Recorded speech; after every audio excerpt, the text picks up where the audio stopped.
All right, thank you for coming, guys. This is Project Management in Formula SAE. My name is Emily Anthony, and all of you will get to who you guys are, right? Who am I? I went to the University of Pittsburgh, graduated in 2016 with BS in Mechanical Engineering, and right now I work for Westinghouse Electric Company as a field service engineer, where I travel all around the world to nuclear power plants and do services at them. As far as my Formula background, I was on the Pitt Formula SAE team, team captain in 2016. I organized the Pittsburgh Shootout, a race at Pitt Race, you guys are all aware. I am an SES and Impact Attenuator report judge, technical inspector, cost report auditor, and that's it. Hopefully I can add more things to that list eventually. So who are you guys? We got Pitt Formula SAE. Raise your hand if you're from Pitt Formula SAE. Yay! Thanks, guys. And we've got Carnegie Mellon, Formula SAE. Small but proud. You guys are right in the middle too. You're surrounded. Is anyone from the Pitt Rocketry? Yes! So Pitt Rocketry approached me 2 days ago and they were like, hey, can we come to this? And I was like, sure, whatever. So at the beginning of the presentation, I'm going to talk about things that, don't worry about them. They're like not in your space. There's SAE things, but thank you for coming. I don't know if Fernando's going to make it, but I'm glad that you're here at least. Then we've got Michael in the back. Everyone say hi to Michael, videographer. Hi, Michael. And this is Sarah, University Programs Coordinator for Baja, SAE, Aero, and is that it? Just Baja and Aero? Yep. Oh, thank you for coming, Sarah. So, to get started, this is a design competition. It's part of your education. If you think this is a racing series, it's not. So just like get that out of your brain space. This is not a lecture on how to design or build an award-winning car. Frankly, I don't think I'm even remotely qualified enough to comment on building an award-winning car. This is a lecture on how to design and build an award-winning team. Nothing I'm going to say here today is some radical, crazy concept. It's all backed up by like a lot of people that are a lot smarter than I am. If you guys want some resources to start working on your schedules, etc., things that we talk about today, I can give you the world in terms of sources. All right, so our agenda, we're going to talk about the FSAE competition objective.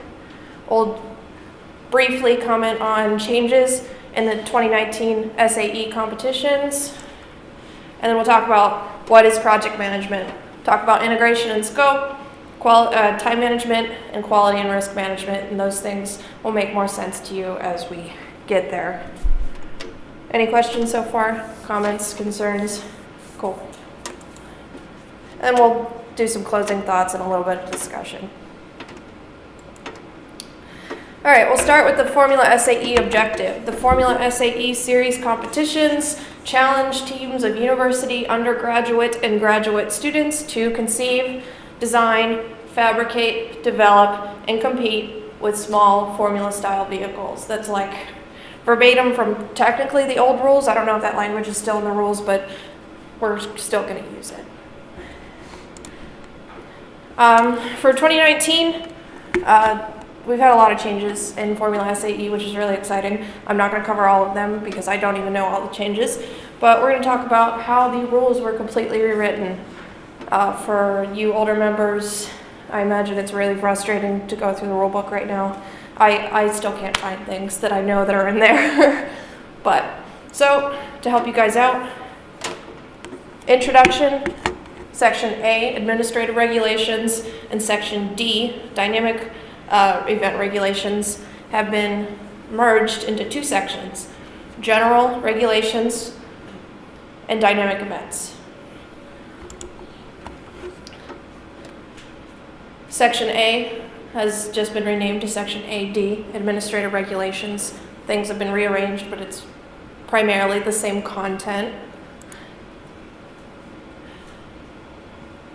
The document requirements and the static events sections came from the static event regulations in the old rules.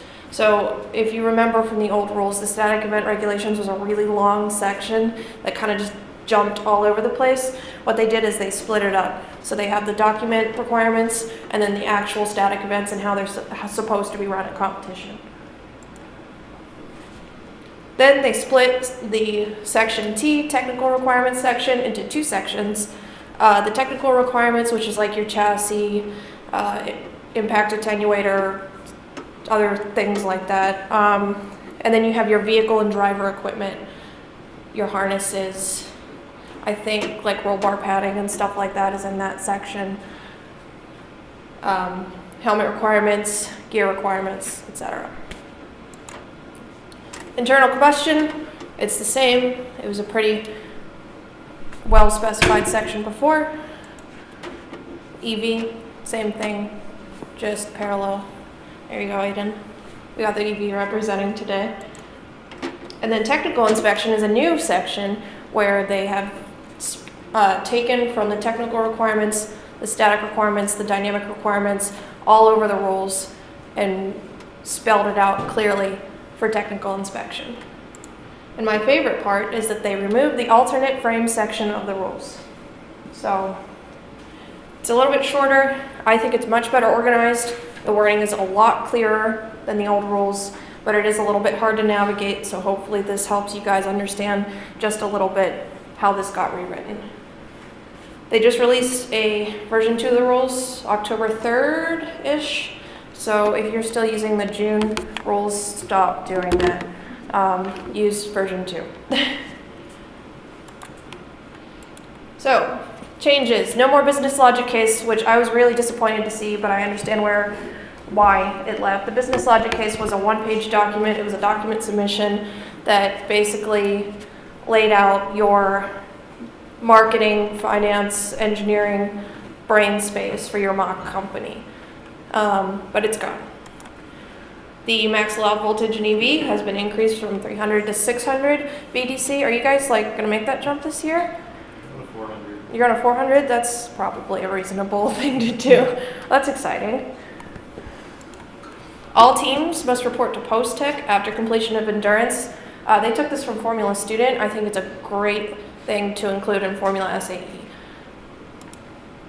The presentation is more open-ended now. With the removal of the business logic case, the language in the rules opens that door and it doesn't say meets the demands of the amateur weekend competition market anymore. So you might see a little more open-ended prompts, a little more creative freedom for the presentation event. So just keep that in mind if you're recycling your presentations every year and making them better, you might not meet that prompt anymore.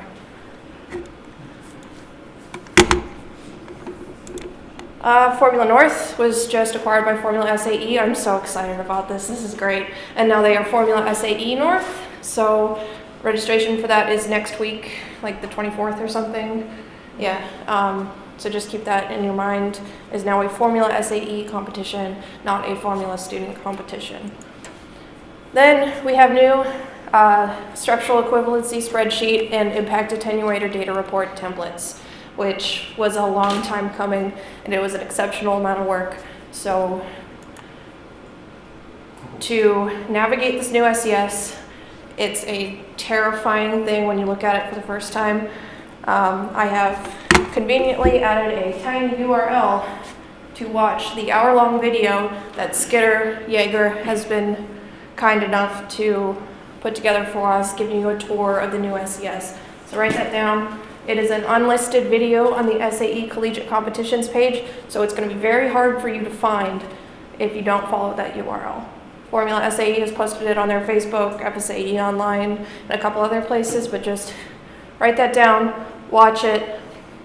It's an hour. It's probably going to take you about 2 hours to get through it because you're going to want to pause, rewind, talk about it, and watch this before you upload your SES. Because it is, I've already seen a couple SESs and it's evident a couple of teams have not done this. Any questions? Good. All right. So what is project management? I don't know, James, what is project management? Project management. Yeah, give me a 5-second definition. It's everything involved in facilitating the success of a concerted effort of multiple people. Okay, I like that. Anyone else have anything to add on that? So what we're going to do is break down project management into tasks and draw a parallel to that Formula SAE objective that I talked about earlier. So you initiate a project, come up with an idea. We want to build a car, right? Or you conceive it. You plan or you design it. You execute, fabricate. You monitor and control. You develop. You close the project when you compete. So it's not like a perfect analogy between the Formula SAE objective and what project management is or does, but we're going to use this to kind of build our presentation for today. So we've got 10 project management knowledge areas. We're not going to talk about all of them today because we'll be here for 8 hours. So we're going to talk about integration, not the calculus kind, scope, time management, cost management. We're not going to talk about procurement or purchasing, not talking about that, stakeholder management or like sponsorship relations and convincing the school to give you money, not going to talk about that. Human resources, again, not talking about it, as with communications. We are going to talk about risk management and quality. So we're going to start on integration and scope. And I think this ends the Formula SAE specific stuff. My friend from rocketry, so we'll be on the same page now. Okay, so integration is the collecting processes required to ensure that various elements of a project are properly coordinated, which is what James was talking about. And scope is the actual work that needs to be integrated. It's the work that needs to be accomplished to deliver a product, service, or something with a desired feature and function. So what's your goal for the 2018-2019 season? I posed this question to Anton and Katie over email, so we're going to go over the PIT and CMU goals briefly. So your goals need to be attainable. They have to be reasonable based on your available resources. If you guys have a $5,000 budget, you can't build an $80,000 car, right?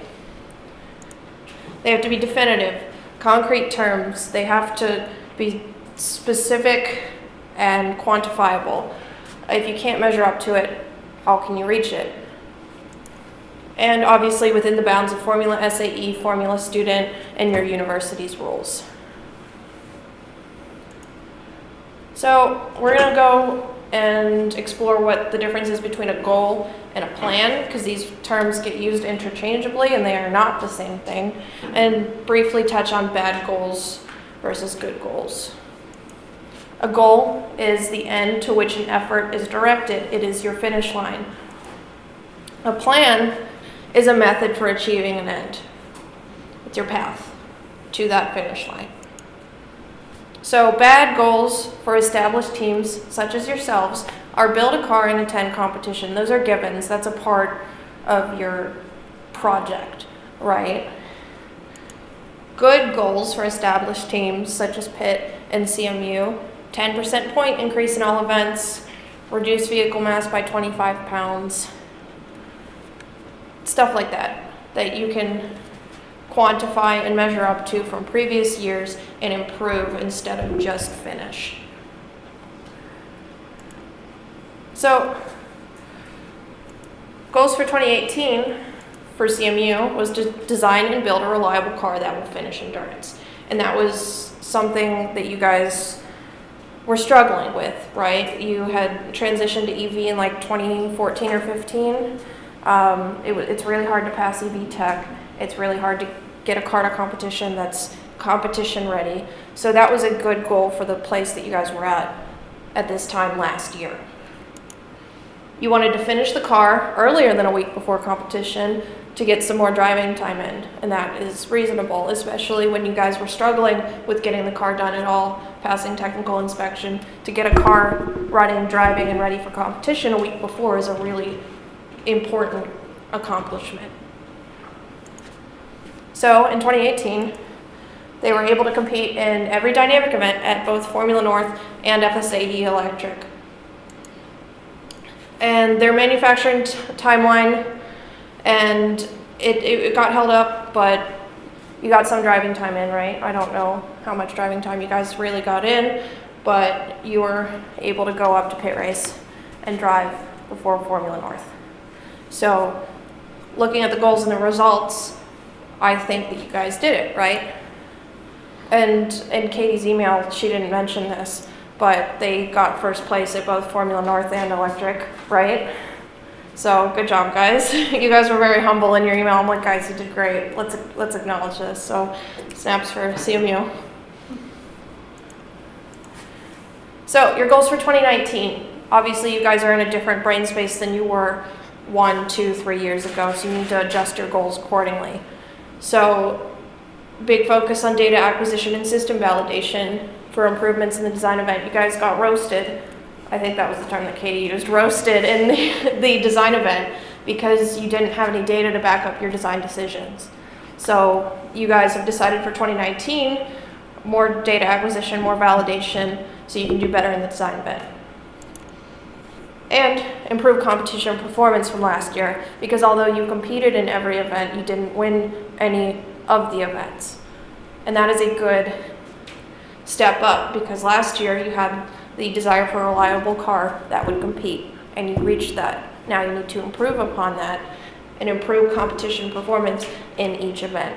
So this is a logical next step. So now we're going to talk about pit. Good job, CMU. You guys did a really good job with your write-up. Thank you for that. It helps me understand where we need to talk in this presentation. Anyway, so Panther Racing. 2018 goals, improving competition performance. You guys got like 50-ish in 2017, I don't remember. So you were like, we're not happy with that, right? We're middle of the road, we want to do better. Specific technical changes, you guys didn't really elaborate in your email. I'm familiar with them, but there were a lot of places to improve on the design of the 2017 car. So you recognized that and said, we're gonna fix those. Results, some of the technical goals were met while others were completely abandoned early in the design process, which is disappointing, but it happens. You only attended Michigan and unfortunately didn't race in any dynamic events because you guys had power problems, right? A lot of problems, but primarily starting. You hosted your own shootout and attended the Toronto shootout and performed significantly below expectations at both. You did drive at the Pittsburgh shootout.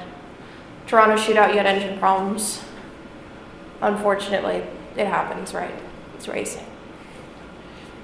So, goals for 2019. You guys are in a different space in general than CMU is. So your goals should be reflected in that and not be the same. Focus on team structure. I think this is a great goal because that's why I'm here, right? Poor job of recruiting members and passing knowledge on to them.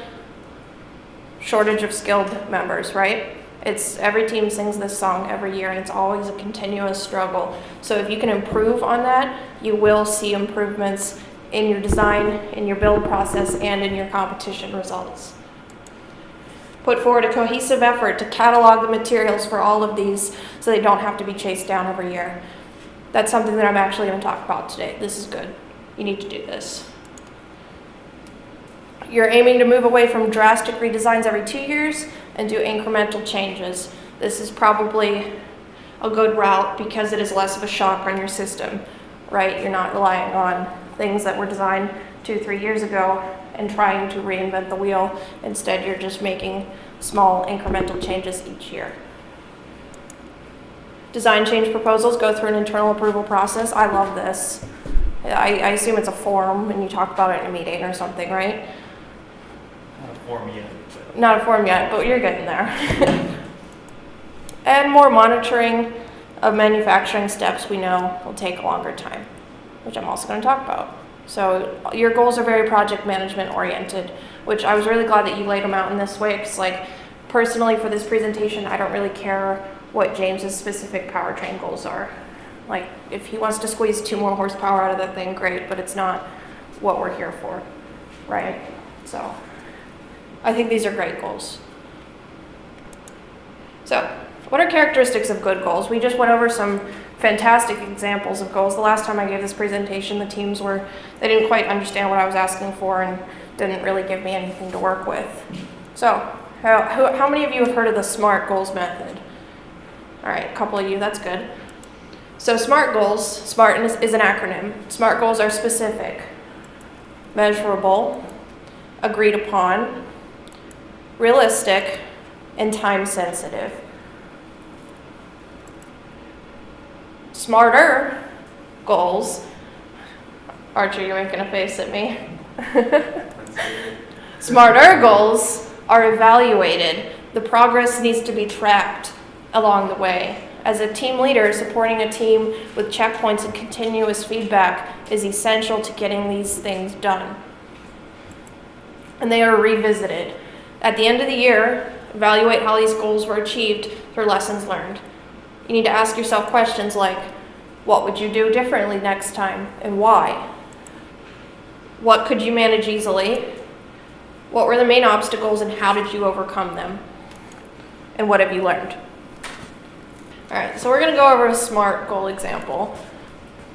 First, we're going to start with make the chassis lighter without sacrificing stiffness. I think it's a reasonable goal. It's a little challenging, but it's not specific, it's not measurable, it's not quantifiable. So you all agree that you want to make your chassis lighter, right? We're just going to get that out of the way. Okay, A is checked off. And you think it's possible, it's realistic, right? R is done. So let's make it specific. Make the chassis 10 pounds lighter without sacrificing stiffness. Now it's a little more specific. We have something that we could possibly measure up to. But to be realistic, is this possible? Can you maintain the same stiffness without, same weight, same stiffness? You can do a couple of things, but it's going to be hard, right? So make the chassis 10 pounds lighter than the 2017 chassis. So we have a measurable point of comparison. With iterative simulation techniques, it gives you a how-to. Acceptable criteria for stiffness is 5% less stiff. Then you give it a deadline because we need to cross that T. It has to be time sensitive. Chassis analysis to be completed 1 month after suspension geometry is complete. So that is a very drawn out example of a SMART goal. It's specific, it's measurable, it's agreed upon, and it's attainable, right? It's realistic, and it has a time constraint. Now we need to develop a plan now that we've laid out some goals in our theoretical brain space, right? A scope statement should contain a problem statement to design and build an open-wheeled formula-style race car, project goals and objectives, which we just talked about, project requirements, project deliverables, and the non-goals. These are really, really important that when I was doing research to build this presentation, I came upon, it was like an article or something on projectmanagement.com that said that defining your non-goals is almost as important as defining your goals. Because if you don't define your non-goals and you've got a gung-ho team member that really wants to do something crazy, but he doesn't have time to do it, or he has other responsibilities, you have to lay it out and be like, look, this is what we agreed upon. You have paperwork and data to back up yourself whenever this guy's going off the res a little bit. Then your milestones. And finally, your cost estimates. Any questions on this? Comments? What's up, Archer? So how much time would you spend on laying out project non-goals? It's what you're saying. So defining your goals is obviously more important because that's the thing that you're actually producing. I don't think you should take as much time defining your non-goals, but you need to be able to draw a circle around your project and say, this is the line, don't cross it. And we're not talking specific, like we don't want to use aluminum bolts. Like that's way too specific, right? But if you say, we don't want to integrate a turbocharger, even if James really wants to do it, if the project managers, the team leads, and the team agree that we're not gonna do this, write that out. You understand? So system-wide changes, engine changes, moving to a monocoque, like putting aerodynamics on the car, things like that, right? I can't really comment on how long it should take, but it should be significantly less than your goal setting. If I can just comment, I think when you're coming up with your goals, it's easy to see your non-goals, right? It is. Like, as you throw out ideas on how to meet your problem statement, it's easy to cross things off the list and say, Right. no, we're not going to do Exactly. Any more questions, comments, hopes, dreams? Okay. So why do you want to do this? This sounds like a lot of work for like no specific reason, right? Like why am I going to write a report on how I'm going to do this? I just want to do it. So the Project Management Institute reports that adversarial scope changes are the single biggest cause of project failure. And we're talking about scope creep when, I can't even think of a good example of scope creep. Someone help me here. Anyone? Can you explain the term? So scope creep is like when the scope of your project increases or you go on a tangent and you chase down something that was not in the original scope. Want to do more engine tuning on a dyno becomes making new dyno cart. Exactly. That is a great example. Building a dyno cart in order to do engine tuning when the original understanding was not that we had to build or rebuild the engine or the dyno. That's a really good example.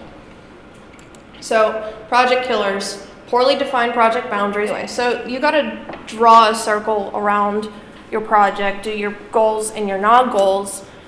Otherwise, your project boundaries are poorly defined and you start to experience scope creep.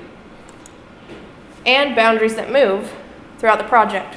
Again, scope creep. If halfway through the year, you go, oh, but we're gonna build an EV car instead of an IC car, it's not a moving target, right? You just settle on something in your scope statement and that's what you do to the best of your ability. So there are a lot of tools available to you already through SAE that capture the most of the features in the scope statement. Can you guys think of anything that applies? Document submissions, events at competition. Anton, can you think of anything?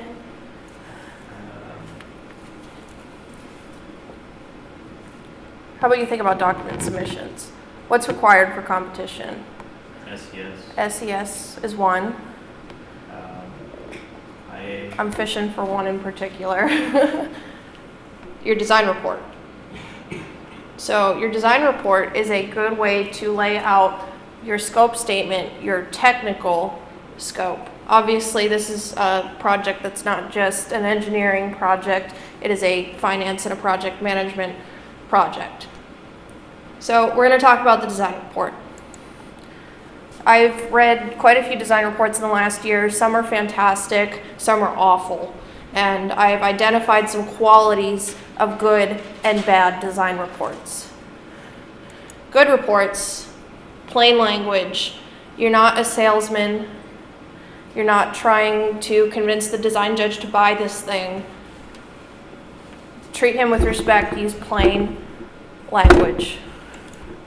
It has a high level of technical discussion.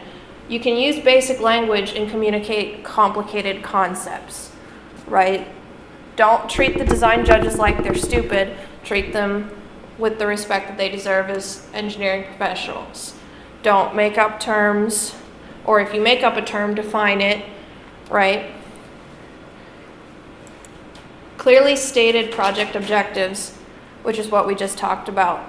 At the beginning of your design report, maybe try saying our goals, well, not our goals, but the goals for the 2019 car are X, Y, Z. And this is how we did it. Useful figures and images.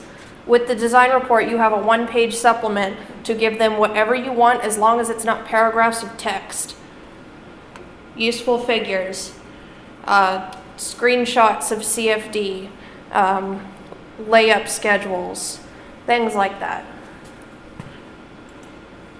Proper flow and grammar. I understand that most of us are not good writers. We're better at math than we are at English. That's why we're in the spaces that we are, right? But there are plenty of resources for you to use to make sure that your document makes sense. You don't have sentence fragments, because if you upload a document that is poorly revised and poorly written, it's bad. And concise description of design decisions. This is not a narrative, this is a report. Don't spin them a tall tale of how awful it was to order your chassis. Tell them about your chassis in a technical, concise, high-level form of discussion. Any questions on that? Comments?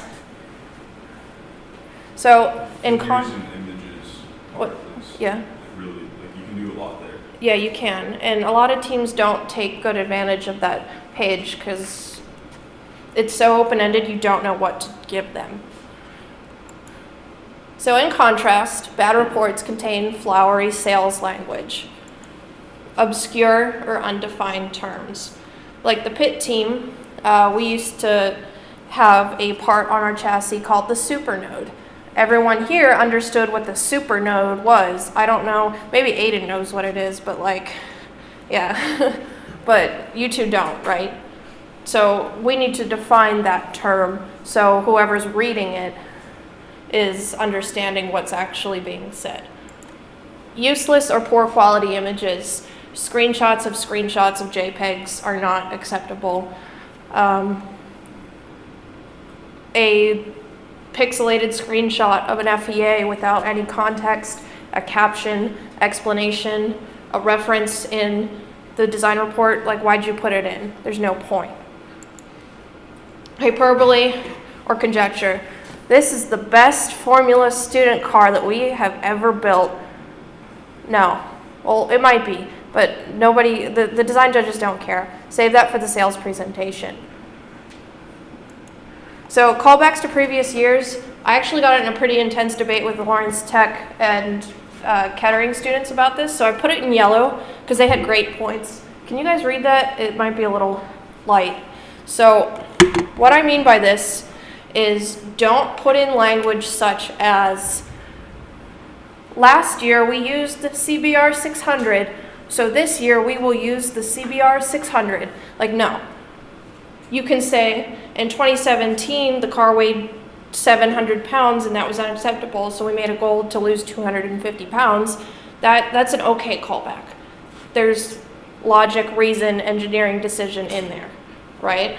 James is making a face. I mean, I don't like that just because you can always use your design criteria for that year to defend that decision. I agree. I don't think comparisons I agree. are justified. There's usually a better way to communicate why you made a design decision in this year. And they just made a good point. The Kettering and Lawrence Tech students basically said, well, I don't remember exactly what they said, but they gave good points about sometimes it's necessary. So nothing's black and white. Avoid it. Don't try to justify your decisions because it was done in the past. And try, like James said, use your design criteria for this year to justify that selection or decision.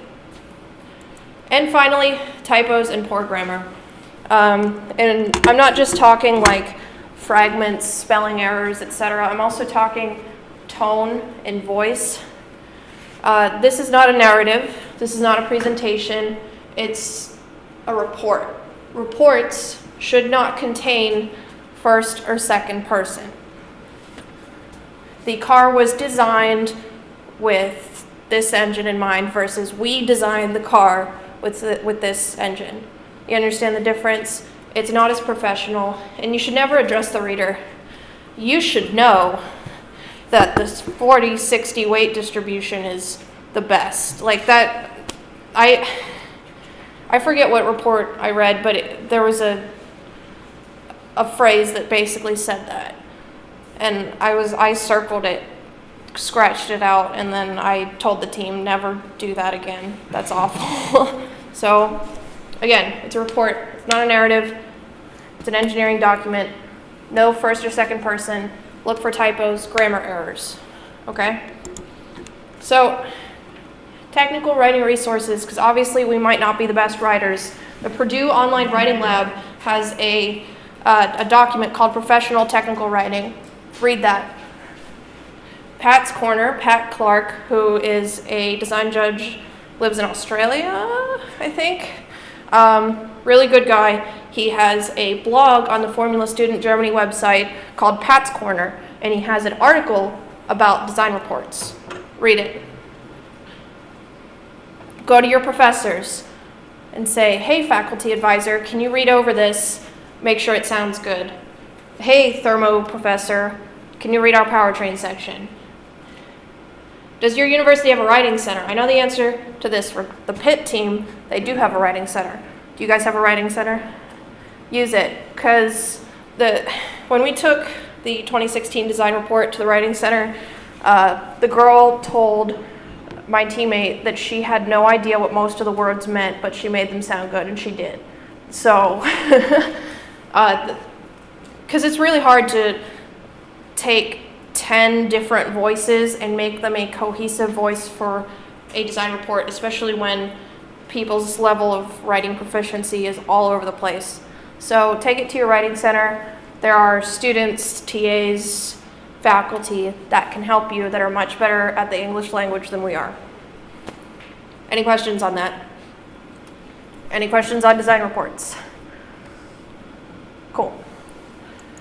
So we're going to visit drawings very quickly. Aiden's smiling because Aiden actually made this drawing. This is the 2016 3-view drawing for the University of Pittsburgh Formula SAE team. I want to touch on this very briefly because I think both teams in the room are pretty good at drawings, but maybe for those watching, you're going to need this. So when you export your 3-view drawings for your design report, do not take screenshots of them. Export them as PDFs out of SolidWorks, CATIA, Inventor, whatever you use. Because when you export it as a PDF, you can zoom in and actually see the details. Use balanced line weights. You can see up here that the chassis line weight is a little bit heavier than the rest of the vehicle. Take cutaways. Mark relevant dimensions. When you can, point out specific items on these drawings that you want the design judges to know. Don't point out nonsense, like don't say that's a 1/4-20 bolt. No one cares, right? But if you have a really neat intake that's 3D printed and it's got this crazy complex geometry and you want to point to it, point to that. Okay? Any questions on drawings? Anyone want to add anything regarding drawings? Nope? Good. All right, so we're going to transition back to a scope statement now. So we're not actually going to do this exercise. I've done it on the next slide. But start thinking about what you would do for a scope statement for a Formula SAE team. Project statement, goals and objectives, requirements, etc. So give me a project objective for our mock formula car. Anyone? What's your intention with this year in general? Your objective, not your goal. Anton? Don't think about it too much. Don't think about it too much. Increase competition performance by. That's a goal. The objective is what you're trying to do in general. Design and build an open-wheeled formula-style race car, right? Objectives are not goals. The objective is the intent of the entire year, right? So your objective is to design and build an open-wheeled formula-style race car. So let's look at deliverables. What are you looking to actually deliver in this project, James? High level.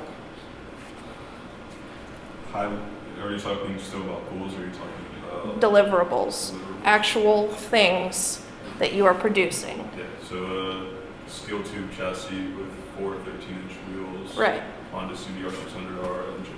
right. Okay, so the car, right?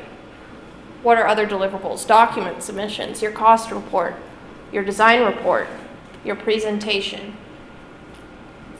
Maybe your deliverable is a senior design presentation because you have active aerodynamics as your senior capstone project and you're implementing it on the new car, right? And then we've got milestones. We'll talk about milestones more in the next section, but things like competition registration, design deadline, competition, these need to be defined in your scope statement so whoever's reading it understands what the project timeline is. And then this is where we define our goals. Reduce the mass of the vehicle 10% to 450 pounds or whatever, right? You need several goals for a project that is as complicated as this is. They need to be specific, measurable, attainable, etc. And then define your non-goals. Active aerodynamics, turbocharger. A lot of these are technical related. You can have business or project management non-goals. It's just a little bit harder to think about that because they're a little bit more abstract. So I just gave technical non-goals, but don't think that they're only technical non-goals. Any questions about this?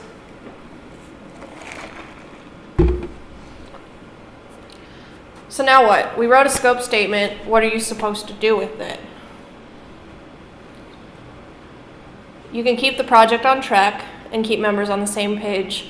It's a great thing to hand a new member and be like, okay, little Billy, this is what we do. And then Billy reads it and understands what formula actually is. It's not a racing series. It's not a go-kart, right? It creates a skeleton for your schedule because you've defined some of your deliverables and your milestones. So you're starting to build a schedule there, right? It outlines your design report and your business presentation, obviously if it falls within the prompt. You have specific technical goals, you lay those out, fill in the details, upload the design report, it's done. You're not trying to retroactively invent goals at 11:57 on the night of the upload deadline. I've been there, it sucks, not great. And it can be used as a proposal document for sponsors if it's nice enough. If sponsors actually understand what they're investing in, they actually understand where those brake calipers are gonna go and how they're gonna make you guys better, might be a little bit more incentive to give you a couple of bucks, right? And this is your plan for the year. So that's why you write a scope statement. Any comments, questions? No? Okay. So closing thoughts on integration and scope. Be reasonable. You can't go from 120 to 1 in a year without divine intervention, right? Do not set yourself up for failure, but challenge yourself to do better. I've seen teams with like crazy lofty goals that transition from a car that wasn't even built to top 10 at Michigan. And it can be done, but there's a lot of things that have to happen there. Perhaps 30 is a better goal, or 40, or 20, right? The plan, your scope statement, should be common knowledge and easily accessible. Required reading for new members, for example. Revisited at every weekly or monthly meeting, right? And it should be on your Google Drive, taped to the computer, somewhere that you can just like reference it quickly. this is a reoccurring theme. The more work you do now results in the less work you do later. And I'm going to close every section with that. So, for those of us in the North American Formula SAE competitions that build one-year cars, this is our general cycle, right? Design July to November-ish, build it November to March-ish, and then you compete March to July-ish, right? And that is the intention of every single year, and you want it to be that clean. Unfortunately, life happens, and failures happen, and you start to get in this kind of cycle, design, build, and you get off on a little tangent because something's not working, and you try 8 different things before it's right. Unfortunately, you keep going around that cycle, and it's fine as long as you can get to competition, but all of a sudden when you're designing things and it's time to go, you fail, right? And you don't compete. And it's disappointing. So the intention of this section is to avoid this scenario so you may compete and you can follow that nice, pretty cycle that we had on the previous slide. So we're going to talk about milestones. Anyone know what a milestone is? Like a benchmark you're using to compare the status of your project versus what you where you are now and where you expect to be. It's a point in time, right? And for where you're at, and it's trying to think of a good example of a milestone. It's like you order your chassis. It's a discrete event in time that once you reach that milestone, you're at a specific point in your project. Exactly. So you should implement milestones in your project because it will help you build your schedules. At a minimum, you should have a design deadline and a manufacturing deadline. If you don't do this, you're going to be designing parts in April, and you're going to have to design around things that are already built and in the car, and then you have a gas tank that doesn't hold enough gas, and you run out of gas at lap 19 of 20 at Formula SAE Michigan. Ask how I know that. So if you have a design deadline, if your CAD model is complete to a point where you could build a 90% car, it might be missing a couple of nuts and bolts, but you'll get there, right? The major components and how they're fastened to the frame are there. You will have an easier time scheduling the manufacturing of all of those components and actually getting it done on time and having them work. Then you have your manufacturing deadline. If you know everything that needs to go into the car, you can therefore schedule it and make sure that it gets done on time. And milestones and deliverables should go hand in hand. In theory, you could have hundreds of critical milestones. I'm not suggesting that you do that because you get to a point where you're micromanaging, right? You don't need a deliverable on the front left top suspension tab number 4, right? That's ridiculous. Maybe a milestone for welded arms or all tabs welded on the frame, something like that, right? What are the benefits or the drawbacks of having a ton of milestones? Name one benefit. Archer.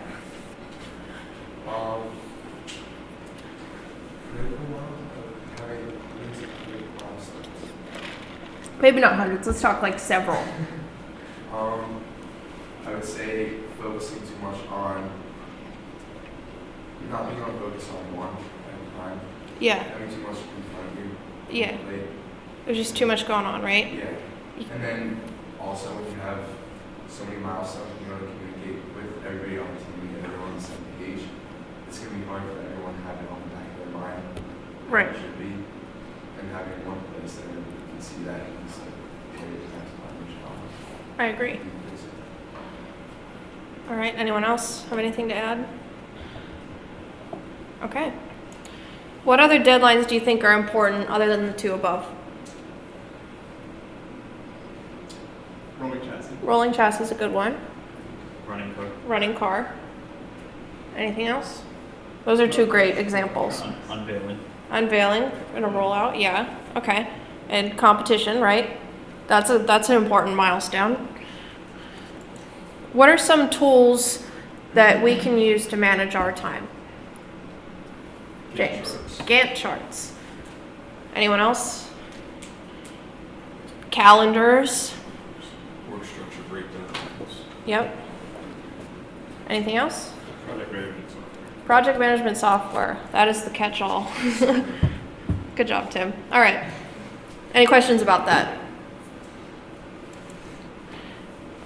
So, obviously we come back to here, and this is where our ideal state, but it's not very specific. So the intention of this section is to take this and implement this successfully and make it more specific. Start to incorporate more milestones so you understand on a higher level and a more detailed level what you have to do and where you have to go after. And finally, you get to a point where you've got every task tracked effectively instead of implementing it all at once, right? So, what do we do with these milestones? I keep saying schedule, schedule, schedule. James mentioned a Gantt chart. I don't think all of you know what a Gantt chart is. We'll get to that. So, milestones, like I said before, should be associated with deliverables. The deliverables we talked about in the last section, obviously high level, CAR, design report, cost report, presentation. Those are like the four main things that are in my brain as far as deliverables. But we can go lower. Welded chassis, rolling chassis, wiring harness finished and smoke tested, right? And we can look at these actual project deliverables, these discrete things that you deliver with a work breakdown structure. And I'm going to call this WBS because I'll stutter if I keep saying work breakdown structure. So a WBS is a deliverable-oriented decomposition of a project into smaller components. We already defined our deliverables, at least on a high level, and we understand that we can go lower and lower to get more detailed. A work breakdown structure is a key project deliverable that organizes the team's work into manageable sections. This is what Archer was talking about. You can't manage things if there's too much going on and everyone's thinking about everything. You have too many milestones and you can't track them properly, right? So this work breakdown structure organizes that. So you can have several milestones and deliverables, but only have to be concerned with those that are relevant to you and your team, right? The WBS is organized around planned outcomes of the project instead of work needed to produce them. What I mean by this is, again, it's deliverables oriented. It's not task oriented. Task oriented things are schedules, which we'll get to. Key takeaway. I'm going to beat this into your brains. Work breakdown structures are deliverable oriented, not task oriented. Welding a chassis is not in a work breakdown structure, it's in your schedule. Okay? So, we got some rules about WBSs. 100% rule. The work breakdown structure includes 100% of the work for the project, and it captures all of your deliverables. If your WBS doesn't have your design report, or if it doesn't have your design posters, or your printed cost report for competition, it's not 100%. There are mutually exclusive elements. There's no overlap in scope definition. Your chassis, your deliverable chassis, will not be in your powertrain section. We understand that powertrain and chassis have to work together. That's not what I'm saying. What I'm saying is that the deliverable is associated with the chassis team. Powertrain does not need to be concerned with delivering a finished, welded, painted chassis. Okay? Plan outcomes, not actions. Again, it is deliverable oriented, it is not task oriented. The best way to adhere to the 100% rule is to define work breakdown structure elements in terms of outcome or results, not actions. Hammering that in. Any questions? And now we've got some rules of thumb. 80-hour rule. So this is for like a real project. This is a real project here, but we're talking like companies with money and cost centers and 80-person, operations. And my point is that this is going to scale down. So no single activity or group of activities at the lowest level to produce a single deliverable should be more than 80 hours of effort. And that hours might not, it's not, what is 80 hours in days? I can't do math right now. It's 2 like, work weeks. what? 2 work weeks. Yeah, so it's 2 work weeks, exactly. It's not 24 hours a day, 7 days a week kind of stuff. No activity or group of activities at the lowest level of detail on the work breakdown structure should be longer than a single reporting period. A reporting period might be a week, it might be a month. So if you're gonna have a reporting period every week and you have a deliverable that has to be delivered that week, it should be within that week. But for a week-long reporting period, that doesn't really work in a lot of these things. You can have longer reporting periods, maybe monthly update meetings. I think you can weld a chassis within a month. It's a lot of work, but I think you can do it, for example. You guys are looking at your chassis welders like, get it done, guys. If it makes sense. This is like the catch-all term for this entire presentation, but it's in the work breakdown structure rules of thumb. Apply common sense when building these things. Like we just addressed, we know how long things should take. We know how long things are going to take. Don't try to micromanage these tasks. Don't make deliverables that don't make sense. Just use your brain, right? Common sense. Any questions? Is this a calendar or spreadsheet or a Gantt chart? I got a picture on the next slide. It's a good question. Like, what does a work breakdown structure look like, right? It looks a lot like an org chart. It is not an org chart unless you are capable of assigning one person to each one of these deliverables, which is great because you've got 40 people on the team that are capable of building this project, right? So this is what a work breakdown structure looks like. This is actually for a prototype vehicle. So you've got your design and engineering on the left side. I just pulled this from Google Images, so the content might not actually translate to Formula SAE, but the example works. And then you've got your vehicle fabrication. Your work breakdown structure should split at a very high level and continue to split the whole way down. If it's just vertical, it's not very useful, right?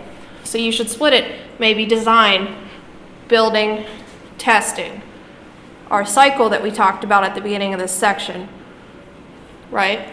Any questions or comments on this? Archer. So you don't attach time horizon on the chart? Yeah. I can't. Like in this example here, there's no time horizon on label on any of these. Right. But if you were to make one on your own, would you lay it out in a more detailed form outside of this one, or put them on here? Yeah, it's going to be more detailed than one chart. Yeah. And your work breakdown structure will incorporate time when you integrate it with a schedule. But for the purpose of this, or to like point at it and say, well, chassis is responsible for frame tabs or something, that's what this purpose is for. Okay? Any questions? So what is a Gantt chart? How many of you have seen something that looks like this before? Rocketry has? That's good. You're a lone soldier, man. I'm trying to like incorporate you here. I didn't realize how all my examples are FSAE related. Anyway, so this is a Gantt chart. It's a flexible schedule, which tasks like our start, and it has subtasks like A, B, C, etc. that have specific durations and that are controlled by things like other subtasks, dependencies, etc. And it allows you to visualize a sequence of the project and zoom in on a day, a week, a month to see where you're supposed to be at and where you're going. To build a Gantt chart, first you define your project objectives, which we talked about before. You break down the work to be accomplished into tasks and subtasks. Notice that we have tasks now and not deliverables. These guys are obviously associated with each other, but breaking down the work for tasks is different than a work breakdown structure. I understand that the terms are confusing because it literally says work breakdown structure, and I'm telling you to break down work. Don't, it's not the same thing. Sequence your project tasks into some logical order of time. You estimate your activity durations, and you reconcile the master schedule with project time and resource constraints. Because while you may create the shortest schedule known to man, and allegedly you can build a car in 3 weeks, you have a limited number of resources. You don't have infinite machines, you don't have infinite money, you don't have infinite people, right? And you review and you update the schedule. So, defining the project objectives. You've already done this with your goal setting, right? Objective is to design and build a open-wheeled formula-style race car, 460 pounds, CBR 600 RR, etc., right? You break it down. You reference your work breakdown structure. You do not use your work breakdown structure because your work breakdown structure is deliverable oriented. You can use that work breakdown structure as your milestone markers, but they aren't your tasks to accomplish those milestones. Any questions? I'm kind of flying through this. Okay. Then you sequence them. Put them in order, right? Once you've broken down your tasks, you need to put them in order. And you need to be aware of your constraints and give some freedom, wiggle room for certain tasks. For example, we painted the frame before the first drive in the past does not mean you must paint the frame before you do your first drive. You understand the difference there? So you can reference history and understand how long it took last year, how long you think you can shorten it to, and where it falls in the rest of your project. But you have to understand that just because they happened this way does not mean it must happen this way in the future. And you got to prioritize here, right? Don't schedule your vinyl to be stuck on your car when you're trying to assemble it for your first drive, right? Like, tell your sticker person to go away. We'll put it on 48 hours before we unveil it, right? So things like that, priorities. So once you've sequenced these tasks in some logical fashion, you have to estimate how long they're actually going to take. And sequencing and estimating kind of happen at the same time, but obviously I have to talk about these two tasks discretely. So you're really doing these two things together.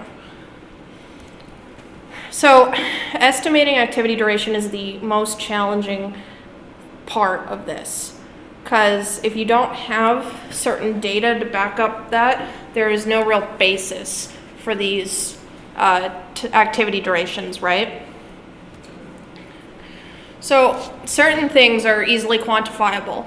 You know how long it takes to lay up a wing because the resin takes 24 hours to cure. It takes you 3 to 4 hours to actually put it on the mold. It takes 48 hours to prep the mold.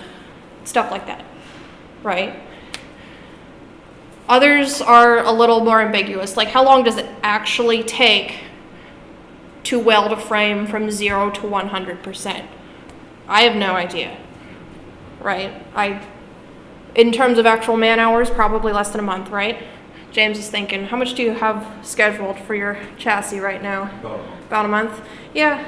So. A little longer because of like finals. Right. And that's reasonable. So there's actually, I like math and data, so I looked for a method to estimate time with like a little more substance instead of just hand wavy, oh, I think it'll take 3 weeks. So the PERT method, the PERT is the program evaluation and review technique. It's actually a different type of scheduling method. It's different from Gantt. But I really like how they estimate time here. So we're gonna borrow this. With this shiny equation, expected time equals what's on the right. With your optimistic time, shortest length of time where it could possibly be done, most likely time when it will actually get done probably, and the pessimistic time, how long it could possibly take if Murphy's Law happens and everything goes wrong in the process. And you'll see that the most likely time is weighted pretty heavily in this equation, but it is pretty good if you are really not confident and you're looking to settle on a number and you're debating between, well, it took 4 weeks because XYZ happened in 2014, right? So finally, you reconcile the Gantt chart. You look at your master schedule with project time and resource constraints. And keep in mind here, these aren't just constraints within the scope of your project.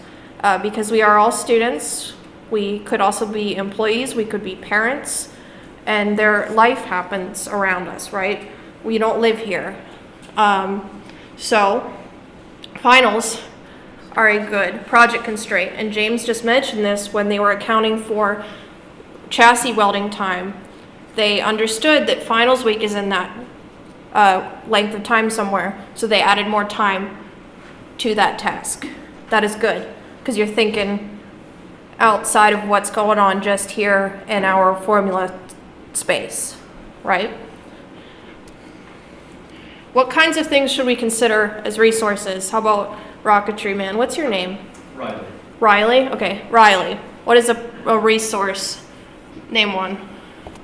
That we specifically have, Yeah, parts that we need to buy.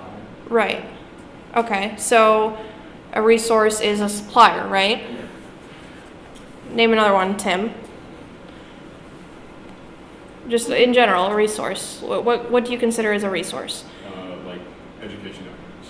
Right, documents. Well, how about people in general? People are resources. You have a discrete amount of people to do certain things. Machine shop space or time. I don't know how CMU operates. I don't know how much you guys use the machine shop here at Pitt. There are constraints. There's only one CNC downstairs. Things like that. So once we sequence these tasks and we reconcile them with all of our resources, and we understand that only 10 people are going to be around for Christmas break, for example, instead of 40, you can draw your critical paths. James, can you explain what a critical path is? It's the sequence of tasks which must be completed on time for the project to be completed on time. That's basically what I wrote, so good job. Yeah, a critical path is a sequence of steps taken to finish a certain project or task, and it is the critical tasks. It's the most important that drive the length of the project. And when these things get delayed, it delays the entire project. There are certain tasks that can be completed that do not delay the project. For example, the cost report. If you decide we're going to start the cost report in November and finish it in December, but you don't start it till December, you're still going to upload it on time, right? You're late in terms of the schedule, but you're not affecting the critical path of the design, build, compete of the open-wheeled formula style race car, right? So critical paths string together these critical tasks and form dependencies on these previous tasks. Without these paths, the Gantt chart can't respond to delays or changes in the project timeline. Because if you don't connect the dots, they're not going to move, right? So if you have a bunch of discrete tasks and you're like, oh no, chassis got delayed by 2 weeks, guess I have to update my 500 other tasks that are ahead of that. No, the critical path will push it for you. Okay? Any questions on that? Nope. So critical paths have several key measures with how they are constructed. These measures can help you reconcile your master schedule. Early start, which is the earliest a path or the first task in a path can start. Early finish, the earliest that it could possibly be finished based on that early start. The late start, how late it can start without affecting the schedule. And the late finish, the last point in time where it can finish without affecting the schedule. Between those is slack or float. For example, you might have, I'm going to go away from chassis examples. You're going to weld your A-arms. And you understand it's going to take 1 day to weld one A-arm, but you schedule it for 2 days, and you have half a day of float on either side. That makes sense? So it can float within those 2 days, but as long as it fits in those 2 days and it finishes at the end of that second day, you are technically on schedule. That's what I'm talking about here. A project like an FSAE car could have several critical paths. James, how many critical paths do you have in your Gantt chart? We had 3. What are they? the chassis, powertrain exhaust system, and then an electronics crossover between a few Right, systems. that makes sense. So those are your 3 major components. Okay. So it could have 7, 8, it could have 1. I wouldn't recommend it. I think you need more than 1 critical path because all of these things that you have to do are relatively independent and they only intersect at certain times, right? Like chassis and powertrain are in their own brain spaces until you have to put them together, right? So things like that. So we're going to look at an example of a critical path. I didn't come up with this example. This guy named Tim Tyler came up with this example. That's disappointing. So we're going to make breakfast. I made this at midnight and I was really hungry. So I found a food related example. We've defined our tasks. We're going to fry eggs. We're going to make tea. We're going to make toast. Okay? So we've broken it down. These are our subtasks for our critical path example. And there we go. It's out of order. I apologize. So we draw a critical path. This red line is our critical path that we've come up with. And we go, okay, so we're going to put our toast on critical path because we know that frying the eggs, doesn't really matter when you fry the eggs, as long as the meal gets done in time, right? Then you reconcile it and you look at your available resources. You realize we've got 2 people, my spouse, my boyfriend's here, and he can make toast when I fry the eggs or poach the eggs, right? So instead we're going to put waiting for the eggs to fry on our critical path while I make tea and my boyfriend makes toast. So now we've got several different paths. We've got 1 critical path in this example, but we've got several different paths to accomplish our task of making breakfast, right? And that's it. It's a very simple example, but you can see here how you can define it, your critical path differently with a different outcome can you guys see that with it grayed out? Should I bring it? Okay, so in our first example, toast was on critical path, but we recognize that it is shorter to take all those little tasks and split them between 2 people and make your eggs your critical path. And you still get your meal at the end. It just took 5 minutes instead of 10, right? Any questions on that? Nope. Cool. Finally, you review your Gantt chart. They must be reviewed and updated at a regular interval. When was the last time that you updated your schedule, Aiden? Do you have a schedule?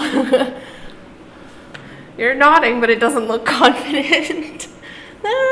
Okay, I'm going to pick on James again. When was the last time you updated your Gantt chart? Schedule. Yeah. This past Wednesday at Okay. our general meeting. There you go. In complete Gantt chart, I guess probably it's been 2 weeks now. So it's been 2 weeks since you updated your Gantt chart? 2 or 3. 2 or 3. Okay. Usually I do it every week at our weekly sub-team meetings. Right. It's just kind of fallen by the wayside a little bit. Yeah, that's some stuff. You have a design deadline today, so I understand. So how often do you think you should update a schedule for a project of this capacity, Anton? Week seems pretty reasonable. Week is reasonable. I agree with that. For a project that maybe lasts 7 days, perhaps it should be updated every day. In my world, in the nuclear power industry, our Gantt charts get updated twice a day. And we have a saying that is, when a Gantt chart is printed, it is already out of date. And we're drawing lines and we're crossing things out and we're pointing 6 hours ahead or 6 hours behind. So you have to understand that there's no one answer for when or how often you should update a Gantt chart, but it needs to be regularly updated if you intend to actually track your project. Any questions on that? So what makes a good Gantt chart? It's understandable by those who have to use it, because they can get really scary when they're huge and you're trying to find something and you don't understand how it works, right? It has to be sufficiently detailed to provide a basis of measurement and control of project progress. If you can open a Gantt chart and you have no idea at what % completion this project is, it is not useful. If these tasks are not checked off, if they're not marked complete or in progress or upcoming, how do you know, right? They're capable of highlighting critical tasks. So if you can follow that critical path and understand what's actually important in the right now and coming up, it's useful. It has to be flexible, easily modified and updated. When we talked about critical paths, I said that they are necessary in order to shift the entire project. If you don't control for dependencies and if you don't draw these paths, you cannot possibly easily update them. And it becomes more of a task to update your Gantt chart than it is to actually complete the project, which we don't want, right? And it has to be based upon reliable time estimates. Whether you use the PERT method or you have data from the last 10 years you've built these cars, these time estimates have to make sense or else they're useless. And it has to conform to available resources. If you have one CNC machine, you cannot schedule 5 CNC parts on the same day. Okay? AJ's like, well, depends how long they take, but I understand. Don't schedule 4 hubs and 2 uprights on the same day is what I'm saying. Yeah. And it has to be compatible with plans for other projects that share these same resources. And I'm not talking sub-teams. I'm talking like senior design, Pitt Rocketry, SAE Aero, all the other people that use your resources. Hold on, James. All the other people that use the resources that you also use, you have to be able to anticipate these things. James. I think another good thing to consider for this that we ran into a little bit of an issue this year, especially with our shootouts or like other events that you have planned during whatever phase you're using your Gantt chart for. Yeah. Because that can really get. Right. So you have to consider other things that are going on with your team, right? Team events, recruiting events, appearances at homecoming. You know what I mean? If you know that all of your resources are at the football game, they can't weld your chassis that day, right? So where do they fail? Meaningless start and finish dates. I know James is a slave driver, but I don't think he expects you to work 24 hours a day to weld a chassis in 4 days, right? I hope not, James. Be kind to your team members. Inaccurate time estimations. If Anton thinks that it takes 3 months to put together an aerodynamics package, that's probably not right. It might actually take us 3 months, but it's not how long it should take. It's too complex or not complex enough. You should not take the task of tightening the fourth suspension bolt on the left-hand side of the vehicle as a scheduled task. No, you just put the suspension on. That is your task. And it's a 6-hour duration or whatever, right? Lack of updates and schedule shifts. Last year, the pit Gantt chart was last updated in September. And it was a good idea, right? Like you put a lot of work into that schedule and you did reference it, but it was not updated. So what's the point at that point, right? And an unfamiliarity with the processor system. What project management scheduling software do you use? We use Project Libre and Asana. Project Libre and Asana? Okay. So how easy is it for Tim, for example, to open up the Gantt chart? So Project Libre is definitely more difficult than Asana. Okay. So I taught our sub-team leads at least how to use Project Libre to establish a Gantt chart. Mm-hmm. And then we uploaded everything into Asana so that you can see things in their timeline, Okay. which is a lot more user-friendly. It is, yeah. And it's way more accessible. Everybody can go on Asana and just load it in a web browser. I understand. So Asana has more like actual Gantt things They're getting now? there Okay. every few weeks they release more. That's stuff. great. Right now what we still do is update the Gantt chart, and then I'll go in and change times as needed to reflect the Gantt chart in Asana. I understand. But it's pretty easy to copy and paste it. So for Riley and for our CMU friends, Asana is a web-based utility. It's a website that allows you to manage your projects, and you have tasks and subtasks. You've got calendars and schedules, and you've got people that you can assign to these tasks, and there's comment sections, and you can upload attachments. It's super cool. It also has a phone app. So it's easy for you to just bring things up in a meeting. Hey, James, you were supposed to order the intake 2 days ago. Why wasn't it ordered? You know what I mean? And it's easy to check off tasks and monitor tasks. So what James has done is taken the complicated software, Project Libre. Is it free? Yeah. It is That's free, all it is. but you need a computer, right? And you need a discrete program to open it, and the program itself is complicated. So what he has done is made it more user-friendly, so it's more familiar and more accessible. It's good. I didn't know you did that. Good job. And obviously there's that struggle with an unwillingness to adhere to the schedule or a lack of respect for the system. We are all volunteers here. Some teams operate as senior design teams where they get a grade. This is, to my understanding, Carnegie Mellon's not like that. Rocketry is not like that. Pitt is not like that.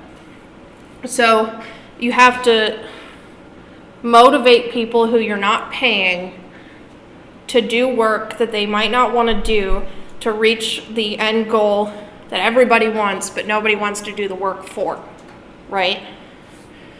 So that's hard. And that's probably the hardest part of managing a project, is convincing people to do things that they don't want to do, right? So Gantt charts are big, they're complicated, they're kind of scary, and we've recognized that there are drawbacks such as those. So we have an alternative, a milestone chart. The milestone chart is like the simplest scheduling method. It's literally a line, and you put dots on it. This method is best applied to small projects being performed by a few people. This might be a better option for the rocketry team, since you're a new student organization. When did you start? Last year? No, this is our first. This year. Well, that's awesome. So this might be a better place to start for you guys, because a Gantt chart in theory is great, but you guys haven't got a clue how long these things are going to take. You don't have any historical data, right? So perhaps milestone charts is a little bit easier to track your project.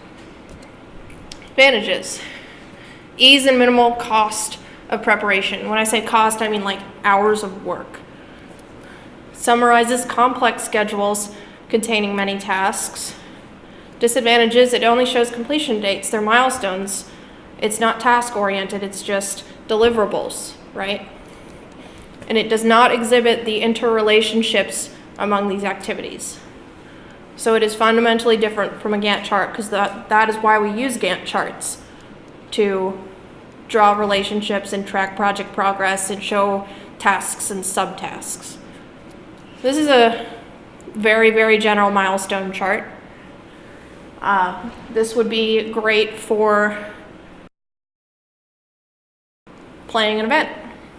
For example, if you're planning rollout, maybe you don't need a Gantt chart for rollout. You just know that you have to order cake and book the room. You know what I mean? Like, it's just less things that have to go on. It's just discrete milestones or deliverables, right? So what works for you? We talked about this. Developing a timeline or a Gantt chart or whatever you want to use based on your team's goals and needs. Make sure it's publicly available. Do you print out your Gantt charts? No, it's on Asana, but I just haven't had the time to You should, print it and post it. you should I know look we into, have it. yeah, maybe every time you update it, just print it out like that week or that month. If you're updating it on a weekly basis, you only need to post it for that week, right? You don't have to print out the entire schedule. Do you still have access to that plotting printer? No, that's like That's a challenge. Yeah. You could go to FedEx. Ask Anton for money. Back in month, So we might do that. There you go. So, It'll be better for manufacturing, I think. than I design. agree. And the other thing about having it in Asana is that people can go on, and whatever task is assigned to them, they'll see like, hey, today, this is the task you should be working on. I agree. Asana is a That's also great, in Gantt charts. it's a great resource to make it publicly available. So, I just like looking at a schedule, and in my world, we print them out and just write all over it. Yeah, it does. And it definitely helps during crunch time, right? Week before comp, week before rollout. If you can, there's also like accomplishment and crossing off the task, and you're like, I just did it, and then follow the Gantt chart and find the next one, right? So, Asana is good. I still think you should print out your schedules on a regular interval so everyone can like lay their eyeballs on it without needing a phone or a computer. Updated at a regular and frequent schedule. We've beat this one to death. We're not going to talk about this anymore. So, closing thoughts. Start broad, work specific. Start at that 3-step cycle that we talked about at the beginning of this section and break it down again and again and again. Find a balance of controlled work versus flexibility. Do not become a micromanager. Understand that life happens. You are also students. You're also employees. You're also parents. You're something, right? You need flexibility in your schedules to account for that. Sticking to milestones might be better than planning every task. And that's just a continuing thought on not micromanaging. You have to have consequences for missed deadlines. And the more work you do now results in the less work that you do later. Aiden. What do you mean by the consequences for missed deadlines? What would you say? Taking responsibilities away. Stripping titles because people care about things like that. Assigning other people to do the task. Having a contingency plan. Acknowledging that, and I'm not talking like draw and quarter them. I don't want you to bring them out to the front of the room and be like, James screwed up everybody. No, I don't want that. You have to understand that there is a effect of missing a deadline and you have to do something about it, right? And the consequence might be not implementing electronic throttle control this year, but you already have. Tim's excited. I piqued his interest. You have a backup plan. That is the consequence, right? But we're going to talk about consequences, missed deadlines, and risk management in the next section. All right, guys, for our last section, we're going to do quality and risk management. So quality is kind of an abstract concept, so we're gonna like dance around quality. Hopefully we come to some understanding by the end of the section what quality really means and what we're trying to do when we strive for quality. So the ISO 31000 definition of risk is the effect of uncertainty on objectives. In this definition, uncertainties are events that may or may not happen and uncertainties that could affect your project. This is Murphy's Law, right? It also includes both negative and positive impacts for objectives. Accounting for risk, there could be positive risk. I understand that risk is a negative term, but things may happen that may not negatively impact your project, right? The PMI definition of risk is an uncertain event that, if it occurs, has a positive or negative effect on one or more project objectives such as scope, schedule, cost, and quality. So that segs us into quality. So it's the standard of something as measured against other things of a similar kind. This is a very philosophical definition. It's not very concrete, right? It's a degree of excellence for a certain thing. So we're going to dance around that and capture things that have good quality such that your project has good quality. Okay? Any questions on that kind of weird definition? So, core concepts of quality management. One is standardization of processes, forms, procedures, etc. The second is risk management. The third is continuous improvement. So we're going to touch on all three of these concepts to capture what we want for quality projects. So standardization is relatively easy, right? For example, you can generate part numbers for all of your components. It's good for part tracking. It's good for cataloging. It's good for making drawings, so you don't have part 1 dot solid part and instead you have suspension tab 2, right? It's very easy to do this because on FSAE Online there's Appendix C3, which is an organization of systems assemblies. It's a recommendation for the cost report. You already have to number your components for your cost report, so why not do it in the design phase?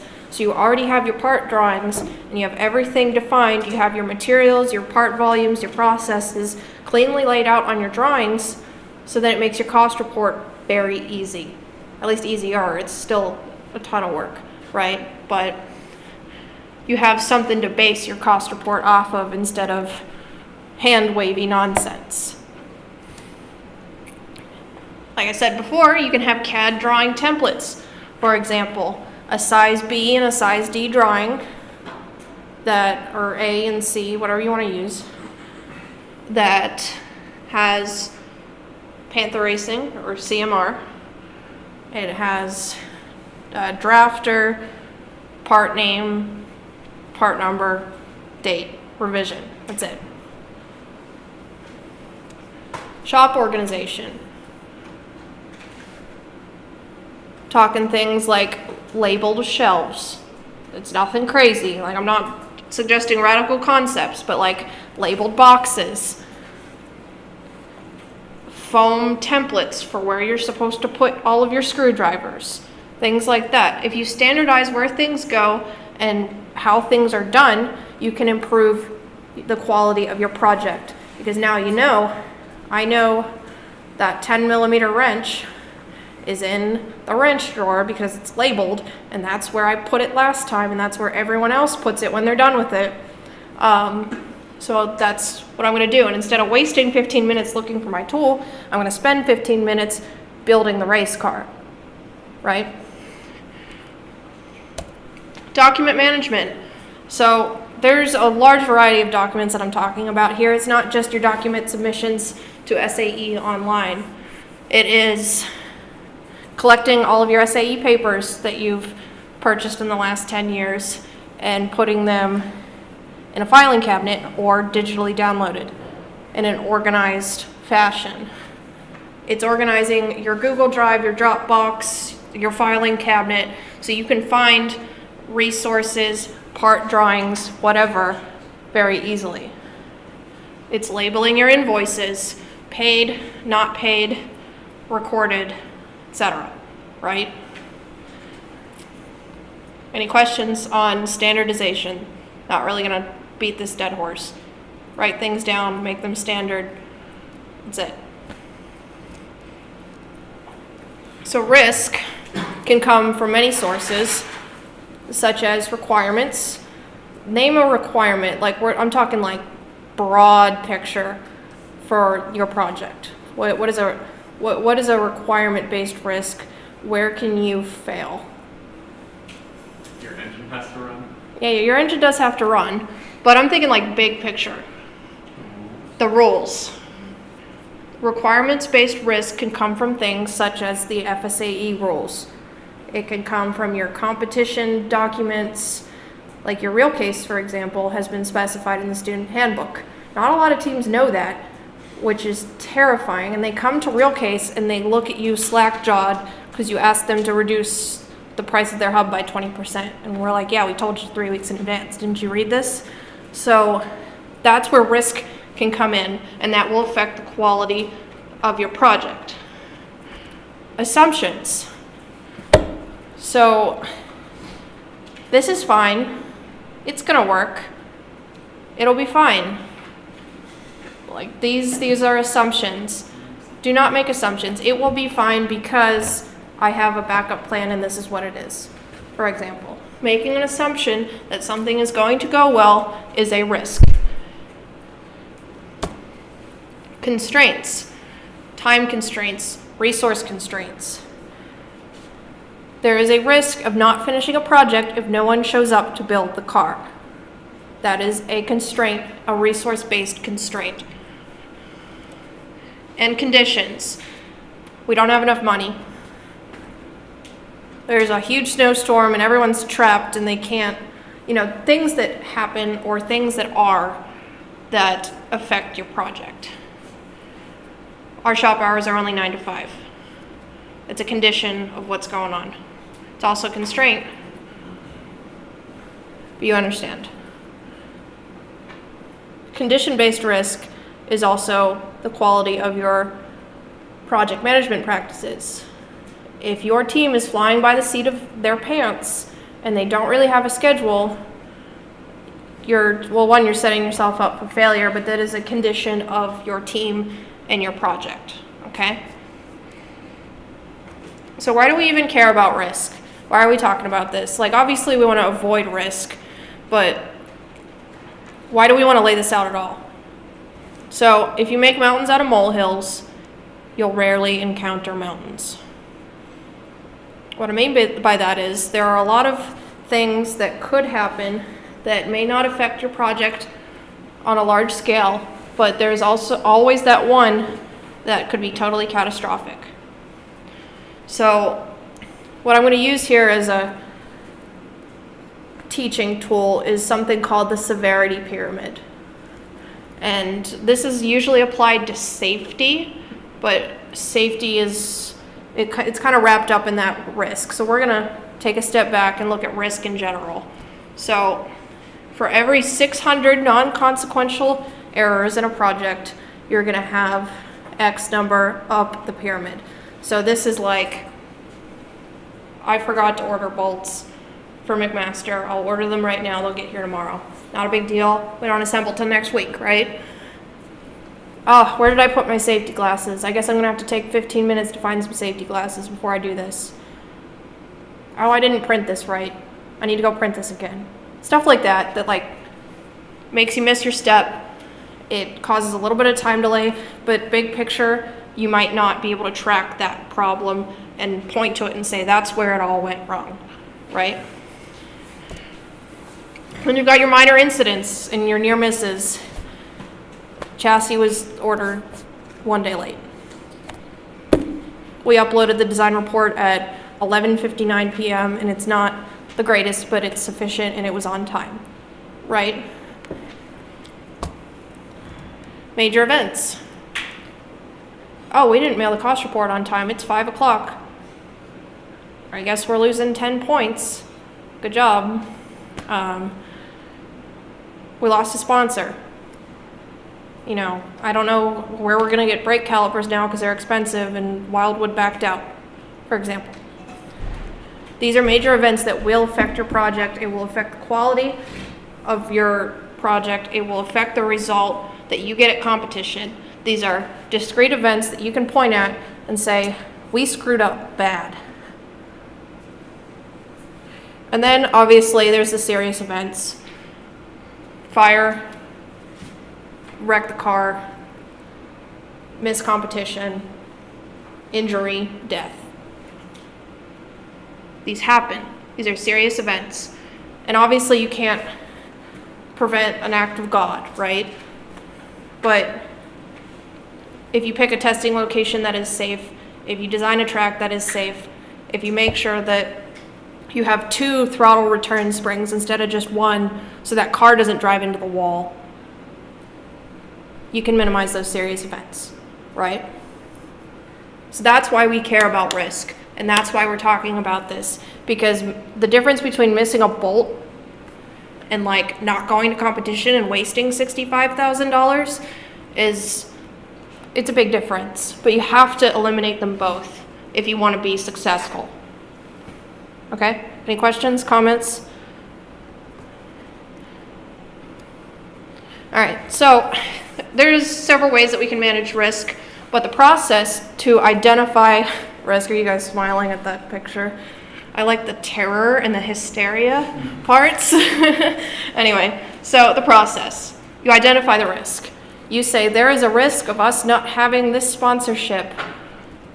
You analyze the risk, either qualitative or quantitatively. If we don't get this sponsorship, we will have to pay $600 for these new brake calipers or something, right? Or it's qualitative. If we don't get this sponsor, we're not going to be able to attend this event. And then you plan a response. You go, we're going to follow up with the sponsor and get verification that it is or it is not happening.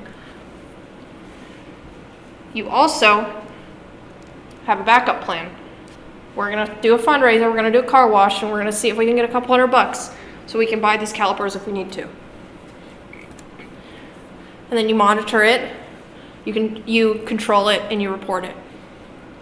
You bring it up in a meeting. You say, hello, team leaders. I'm having a trouble with the sponsor. We need to come up with another route so we can get this done. You control it, you write it down, and you report it. Any comments on this? Questions? Okay. So, I don't want to call it the best, but the risk tracking method that I like to use is FMEA, which is failure modes and effects analysis. So to write an FMEA on something, you identify it, the scope of evaluation and the failure mode. We're going to go over an example. You determine the failure effect and its severity, the probability of the failure mode, and the likelihood that you're going to spot the failure mode. You discuss it, think about what controls do you have right now, and if you don't have enough controls, you recommend actions to take to have more controls for this risk that you have identified. And then you decide, do we mitigate it with more controls? Do we avoid it at all costs and choose a different route? Or do we accept it and we understand that you cannot eliminate risk, you can only minimize it. We've done the best of our ability and we're just here for the ride at this point. Okay?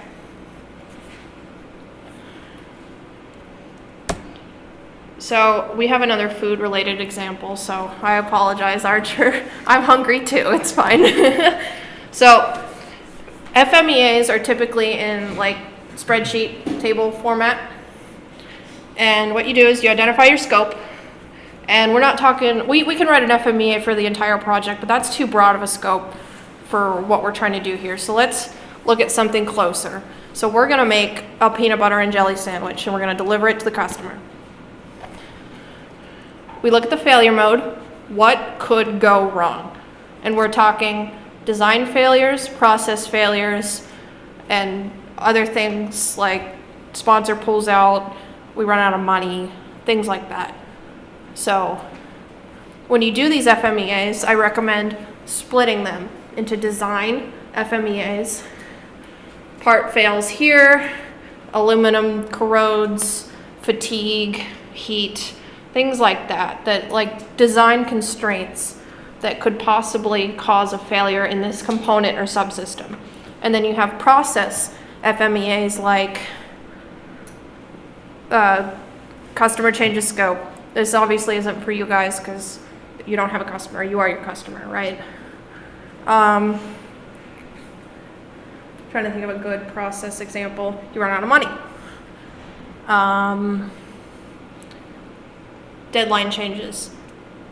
We've experienced SAE changing deadlines. It doesn't happen often, but it does happen. So you need to have your thumb on those deadlines and make sure they're not moving. Things like that. You understand the difference? And then you identify the failure effect.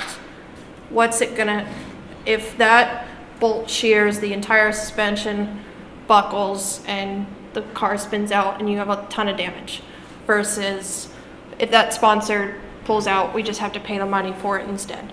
That's the degree of the effect. You assign a severity based on some mathematical, or well, a number that you assign to it based on the risk. Obviously, catastrophic vehicle accident is a lot worse than having to pay $500 for something, right? You set the probability, how likely it's gonna happen, based on, this is literally your gut or historical data. Like if you know that the chassis is always late, probability is pretty high that the chassis is gonna be late again. And then how likely you're gonna detect it. And this is challenging if you don't have any detection tools in place. So if you don't have a mock technical inspection before you do your first drive, you're not going to detect that that bolt doesn't have a nut on it, for example. So if you don't have tools to detect these things, you assign a high detection value. Then you multiply them all together and you get some number that has a certain magnitude that illustrates quantitatively how bad this risk is. Then you can write your current controls, little diary entry. While we do a technical inspection, we have a 32-step checklist that we reach before we drive the car, for example. And if you don't have adequate controls, you recommend an action. Write a form with 32 points that you have to check before you drive the car, for example. So we're gonna make a peanut butter and jelly sandwich. So we forgot to buy peanut butter. So you can't make the sandwich. So unless you miss your deadline, it's really not a big deal, right? So recommended action, make a shopping list. So when you go and buy that peanut butter, you're not gonna forget it. That is an illustration of a low risk. It has a low RPN value, but you still have recommended actions to control for that risk. You bought crunchy peanut butter instead of smooth peanut butter. We all know that crunchy is superior, so AJ's shaking his head. And it's not made to the customer specifications. The customer might be like, whatever, I like crunchy peanut butter, that's fine, thank you. Or the customer's like, I gave you simple instructions, why didn't you do this? So the RPN's a little bit higher. It's a little bit harder to detect because when you glance at the jar of Jif You don't see that it's crunchy automatically. So you should specify the type of peanut butter in the shopping list. And let's say you make the sandwich and you deliver it to the customer and the customer goes, there's no jelly here. Like, why? So it's not made to customer specifications, just with the previous example, but it's a higher risk because you didn't detect it, because you don't have anyone actually checking the sandwich. You just have one person assembling them, and he didn't look at the recipe, because I've been doing this for 20 years. I know how to make a peanut butter and jelly sandwich, you know, because you get people like that, right? And it's severe because the customer is unhappy. It's happened in the past because this guy's a jerk and he doesn't pay attention to the recipes. So you implement a peer check and you get an intern that goes, hey Billy, did you put jelly on this? And Billy goes, yes. And the intern goes, no, you didn't put jelly on it, right? And then you deliver something to the customer's specifications and you have minimized that risk. Okay? So why do we use FMEA? It's required for the electronic throttle control. They actually have a template on FSAE online, so use it. Don't reinvent the wheel, right? They've got it laid out for you. Just use that when you write other FMEAs. For ergonomics. So ergonomics is kind of a pseudoscience. I recognize that, even though it pains me. Thinking about human-centered design is you need risk analysis for that. So if your driver cannot see the kill switch, or if he does not know it's there, or something, and he panics and he doesn't hit the kill switch, do you have controls for that? You teach him how to egress. You make sure that your quick release on your harness is working. You make sure he can get out of the car without removing the steering wheel. Things like that, right? Because risk management is very important in safety. And safety and ergonomics go hand in hand. Safety systems. Breakover travel switch, the throttle return springs, impact attenuator, things like that. You need to minimize risk as much as you can for those critical safety systems, because there is a human being that is at risk at that point. I don't care, at the end of the day, I don't care if your car burns down, as long as everybody's safe. And if you are able to control for all those risks and make sure that everyone is safe, it's a success, in a way. And obviously for project management, right? So how do we respond to risk? And a couple slides ago, we talked about different kinds of risk, requirement-based risk, condition-based risk, etc. And obviously the response to those types of risk is dependent on what the risk is. So for requirements-based risk, we review the rules. Pull up the rules document, spin the model around, and you check things, right? You can implement a rules test to get your new members up to speed, so you understand that everybody knows how to navigate the rules, they've read the rules, and they understand the rules, because that is a rule that you need to know the rules. FMEA. And then you have assumption-based risk. You keep an eye on the SAE websites, their Facebook, their Twitter, FSAE Online, for updates. For example, they just released a new version of the SES and the rules. Do not upload version 1 of the SES when you do your document submission, because I will kick it back immediately and say, do version 2. Constraint-based risk. You make the design decisions without the understanding of personnel, cost, or time limitations. So, I said that wrong. You want to make decisions with that understanding. And that starts with writing your scope statement, building your work breakdown structure, putting together your Gantt chart, reconciling your schedule, doing your FMEAs. having contingency plans for changing constraints. This is probably the most valuable part of FMEA. Because if you're relying on a sponsor, for example, you should have a recommended action to have a different avenue to either acquire those parts elsewhere, make, buy, etc. Okay? Then you've got condition-based risk. You better your project management practices, which I hope you will do after this presentation.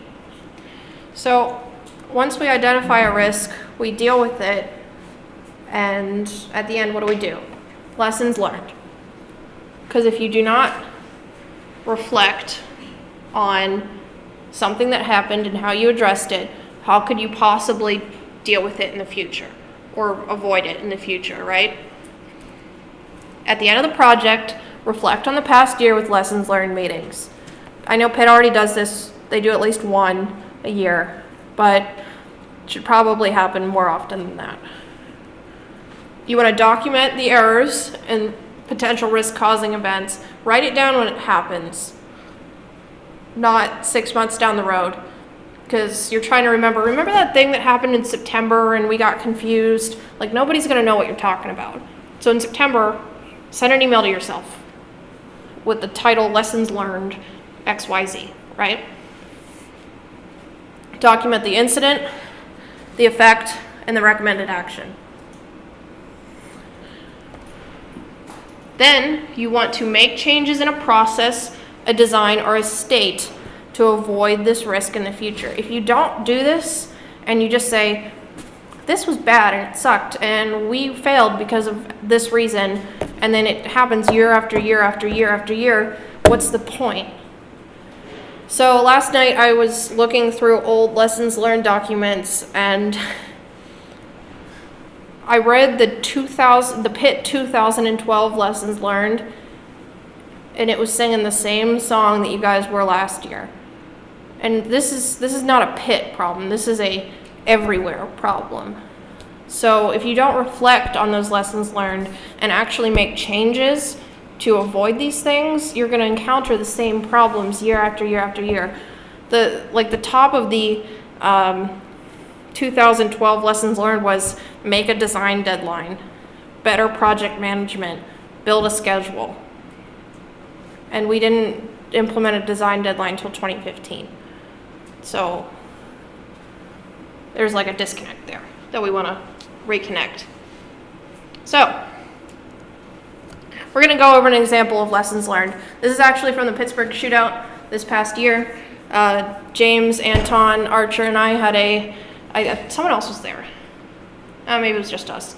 We had a lessons learned meeting on how we organized the Pittsburgh shootout. The communication was poor between organizers and volunteers. When I say organizers, I mean me, and volunteers, I mean you, because it was all up in my brain and nowhere else. So the effects on the day of, we had people who were lost, confused. We had schedule delays because people didn't understand where they needed to go and where they needed to be. It all made sense in my brain, but I hadn't communicated that effectively to you guys. So we talked about this in the lessons learned meeting, and we said we're going to create a committee, 3 to 4 people with Pitt FSAE team members and alumni, to organize this next shootout instead of one person.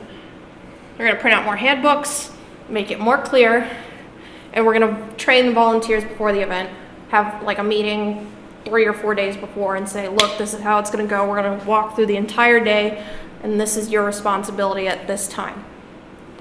And the responsible persons are me and Anton, because you have to assign somebody to fix this, or else everyone's going to go, yep, we need to fix it. No one's going to do it. Any comments, questions on that? Okay. So, closing thoughts. There is improved quality and standardization. Get procedures for how to request a parking pass, schedule an event, book a room, have part numbers, have drawing templates, have document templates. Make sure that your design report looks professional, right? Make sure your sponsorship proposals have the same letterhead as everything else does. To minimize risk, you have to identify it early, identify it continuously, analyze, and prioritize, define and plan a reaction to this action, communicate, update, and educate through lessons learned. All right, so what are our major takeaways from this lecture? Goal setting and keeping a schedule is fundamental to project management. That's 1. 2, write it down and maintain a standard to improve your quality. The more work you do now results in less work you do later. The best time to plant a tree is 20 years ago. Second best time is today. Thank you, guys.